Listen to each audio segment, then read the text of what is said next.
আমি চলে আসছি। ভাই ভাই হলুদ দেন দিন। হ্যাঁ আমি আসতেছি, হলুদ নিয়ে আসতেছি, আমি আসতেছি। ভাই হলুদ দেন দিন, তাড়াতাড়ি হলুদ দেন। তো বন্ধু এখানে কি করতেছি? কি করবো মানে মটকা গরম হয়ে যাচ্ছে। মানে কোন একটা ট্রেন্ড বেরোলে আমাকে ওই ট্রেন্ডের গাইড না মারা পর্যন্ত আমরা মানে ঠিক হবো না। আমরা এত বড় মাদার বোন, এই যে হলুদের ট্রেন্ড বেড়েছে, আমরা সারাদিন ওই টুন আর সব ফেসবুক সব জেনে ঢুকতে ওই স্ক্রল করলেই ট্রেন্ড হলুদ হলুদ হলুদ হলুদ। তৃতীয় বিশ্বযুদ্ধ লাগার মতো লাইন খেয়াল আছে?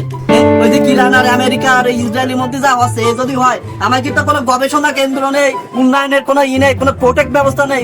ওই এ কেন্দ্র ও কেন্দ্র, অমুক সভাপতি অমুক নেতা ছাড়া আমাকে আর আছে কি? হ্যাঁ, আর ওই যে কিম জং উন আবার ওই সুশুরি যাচ্ছে। লেকিন এক সেকেন্ড, এ তোরা তো কি রে? কিছু না। और अभी तो रुको, ও क्लाइमैक्स তার মানে তুমিও টাইম মারাবা না? তোমার তো মুহি মুহি ইরান, আর তোমার যে মনে আমেরিকান বিষয় রাখবে তা তো আমি জানি।